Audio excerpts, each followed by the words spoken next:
Olá, tudo bem com você? Eu sou o Marcos Keller e esse é o nosso primeiro episódio pilotão ainda, mas vai acontecer mais, não se preocupe, do Caminhada Xamânica. Eu estou aqui agora, depois de dar um rolezinho, dei uma caminhada, não foi muito longa dessa vez, tem caminhos maiores que eu ainda vou fazer, e pensando a respeito das coisas que a gente vai conversar aqui hoje. A ideia do programa, do Caminhada Xamânica, primeiro um agradecimento enorme a todos os nossos apoiadores, aqueles que estão lá no Apoia-se, Lupus em Fábula, Apoia-se Life, ajudando isso aqui a acontecer. Esse programa só existe por causa dos nossos apoiadores, então beijo no coração de vocês. A ideia do Caminhada Xamânica é ele ser algo muito próximo de um vlog, inclusive, então nem sempre eu vou ter a melhor luz, nem sempre eu vou estar na melhor situação, nem sempre eu vou ter o melhor áudio, mas a ideia é eu poder gravar e conversar com vocês sobre alguns temas mais livres, envolvendo o xamanismo urbano, neoxamanismo e outras interpretações. Assim. Acho que a primeira pergunta pra gente tirar assim da frente é o que é xamanismo. A gente ouve falar muita coisa, né? Pô, o xamanismo, ele é aquela coisa praticada pelos povos indígenas, ele sempre existiu, ele não existe. A palavra xamã, ela é um termo mega guarda-chuva, assim. É um termo que está associado a uma prática espiritual siberiana, né? Não tem nada a ver com a gente diretamente, mas ela é um termo guarda-chuva para falar sobre qualquer tipo de religiosidade ou espiritualidade mais tribal, muitas vezes animista, ou seja, associada à figuração dos animais, a esse poder natural. Então acabou sendo um termo guarda-chuva. Mas como todo termo guarda-chuva, o que ele significa? Isso é sempre um problema, vai depender muito de quem olha. Os antropólogos e por aí vai costumam usar o xamã para qualquer líder espiritual tribal. Eu acho que se eu fosse definir para vocês de uma forma simples, né? O xamanismo também envolve simplicidade muitas vezes, eu falaria que é uma postura. Existe uma postura xamânica diante do mundo, que ela está associada a eu me encantar com o mundo, a eu me conectar com o mundo, me conectar com o meio em que eu estou, me conectar com as formas vivas, me conectar com aquilo que não necessariamente está vivo, mas está aí, me conectar com as ideias. Está muito associado à conexão e à comunicação. Então é muito mais uma postura diante das coisas. Então eu vou ter essa postura e vou me chamar de xamã?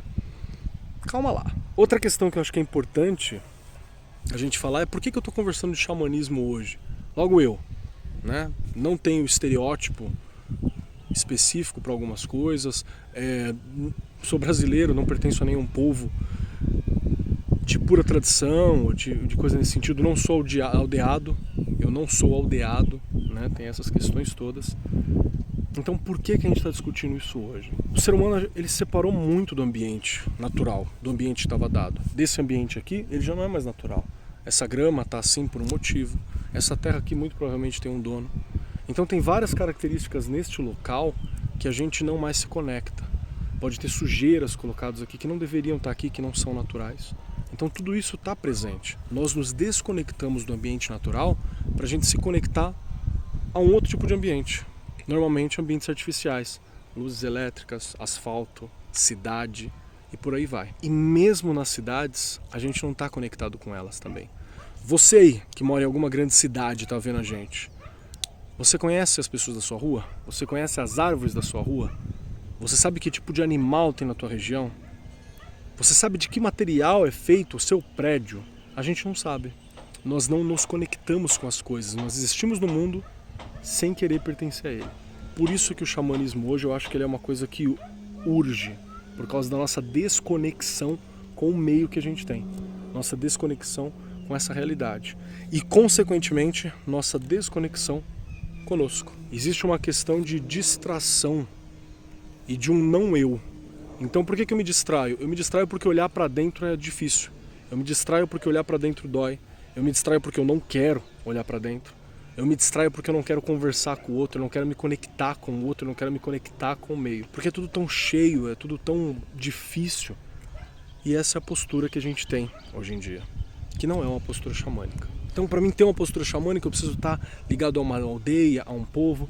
Tem algumas características específicas do xamanismo que a gente vai discutir ao longo do tempo aqui. Mas eu queria trazer algumas questões que eu acho que elas são importantes para trazer. Primeiro, ainda dentro do conceito do porquê o xamanismo hoje, acho que o conceito de saúde mental ele é muito importante.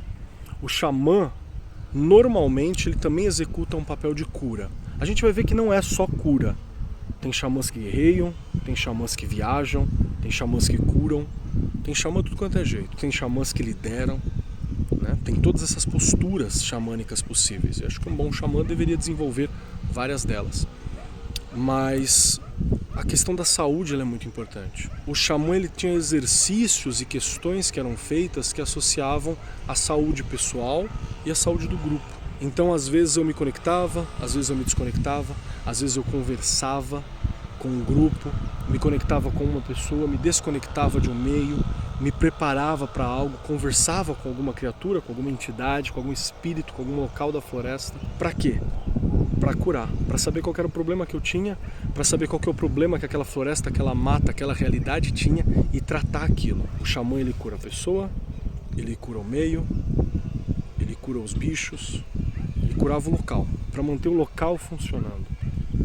Hoje, por uma questão de saúde mental, a gente precisa muito disso. Ainda vou conversar com vocês sobre esse tema, mas tem alguns locais, normalmente países de primeiro mundo, né, que trabalham uma questão já meio resolvida nesses locais, que estão desenvolvendo alguns trabalhos e alguns exercícios chamados de terapia de floresta, que é muito engraçado. Você vai lá para ter contato com o mundo natural, para se conectar. Aqui tem umas árvores, essa câmera está apoiada numa árvore, vocês estão vendo umas formiguinhas passando aqui, porque elas estão fazendo um caminho pela árvore, várias. Então a pessoa vai lá, passa a mão na árvore, sente a textura dessa árvore que está perto. Isso é terapia de floresta. Fica descalço na grama, naquele espaço. Tudo isso é terapia de floresta. Por quê? Porque a floresta tem alguma propriedade, a mata, a natureza tem alguma propriedade que ajuda a gente a se sentir inteiro. O xamã trabalha nessa perspectiva também. Outra questão que ela é importante e que está cada dia difícil, principalmente nos centros urbanos isso. Estamos agora numa pandemia, né? Você que está vendo a gente aí em 2025, tomara que isso esteja resolvido. O xamã ele trabalha numa perspectiva de comunidade. Ele cuida dos seus e ele zela pelos seus. Isso também é muito importante. Tem uma característica do xamanismo que ele é muito forte, que é o perfil comunitário. É o perfil de estar próximo dos outros, de estar auxiliando os outros, de estar curando os outros quando necessário. Isso também é um perfil muito importante. E eu estou falando aqui sobre algumas características gerais do xamanismo que a gente vai discutir em parte. A gente vai discutir o aspecto urbano ou neo-xamânico, que muitas vezes a gente fala também, que é sempre importante. E tem uma coisa que eu preciso falar, porque eu acho que ela é relevante, para o contexto que a gente está, inclusive. A relação entre xamanismo e apropriação cultural. A gente vai ter um programa só para isso em algum momento, onde eu pretendo chamar pessoas mais capacitadas para discutir essa questão, se possível. Primeiro que a gente tem uma ideia não muito correta do que é apropriação cultural, e a gente tem uma prática muito manifesta de apropriação cultural. Quando a gente fala de apropriação cultural, de maneira simples, na história, né? Eu também sou historiador e professor de história e tal, não é um indivíduo que pratica isso, é um grupo de indivíduos que pratica apropriação cultural ou uma empresa que pratica. E qual que é o processo? O processo é primeiro de dizer que algo da cultura de alguém não é bonito, não é legal. Aí quando essa pessoa, para poder se incorporar na sociedade, abandona essa prática, vem lá uma galera padrão, normalmente branco, classe média alta, ocidental, e fala, nossa, que exótico, que lindo isso, vou praticar. E aí quando essa pessoa padrão pratica, tá tudo bem. Quando a pessoa que deu origem àquele trabalho, aquela questão, aquela cultura, a pratica, não é legal. Então quando você vê uma mulher negra de turbante, você não acha legal. Mas quando você vê uma mina branca de turbante, é legal. Quando você vê um mano rastafari negro de dread, ai credo. Quando você vê um cara branco ou padrão de dread, nossa, que estiloso. Isso é apropriação cultural em algum nível. A apropriação cultural pura e simples normalmente é feita por empresas. São empresas, são grandes grupos culturais que fazem isso. Então quando uma determinada empresa lança uma coleção baseada na África, no continente africano, baseada em conceitos asiáticos, a palavra asiática ela é problemática também, e ao fazer isso não chama nem asiáticos nem africanos, temos um problema. Consegue compreender? Então, tudo que eu estou falando aqui sobre xamanismo, quando eu falar a respeito de algo próximo de alguma etnia ou de alguma prática clássica de algum grupo, eu pretendo citar esse grupo e olhar com um olhar mais puxado para o antropológico histórico, que não é o olhar de quem pratica. Porque se eu, que não nasci numa aldeia, que não nasci numa comunidade indígena, que não participei desses povos originários, da vivência deles, apesar de ter familiar que está envolvido, uma hora eu conto sobre isso também. Se eu quero praticar algo que é do ritual xamânico, plá plá plá, dessa galera, ele vai ter efeito mínimo, se é que vai ter algum, porque eu não estou inserido naquele contexto. Dá para entender? Se a gente conversou um pouquinho antes que xamanismo está muito ligado à conexão, à comunidade, à participação, a se ligar, nós que nascemos num contexto urbano, semi-urbano, semi-rural, não ligado à aldeia, a gente precisa construir essas pontes, porque a gente não tem elas tradicionalmente. Compensação, povos originários no geral, que tem essa tradição xamânica, eles já têm isso. Se eu for lá e só utilizar, nunca vai ter o mesmo impacto que vai ter para essas pessoas. Nós não temos nenhuma relação com o fogo, nenhuma. Nosso fogo ele é mega controlado, é no isqueiro, é no fogão, ele é um fogo mega ordenado. Quando eu falo de alguma tribo, quando eu falo de algum agrupamento, de alguma aldeia, de algum povo específico que trabalha com tenda de fogo, tenda de suadouro, alguma coisa nesse sentido, a relação deles com o fogo é outra. Por isso, tá naquela tenda, eu tô tendo uma relação direta com aquele elemento. Tô dando um exemplo, gente, não quer dizer que seja isso. É diferente da gente. A gente tá numa sauna.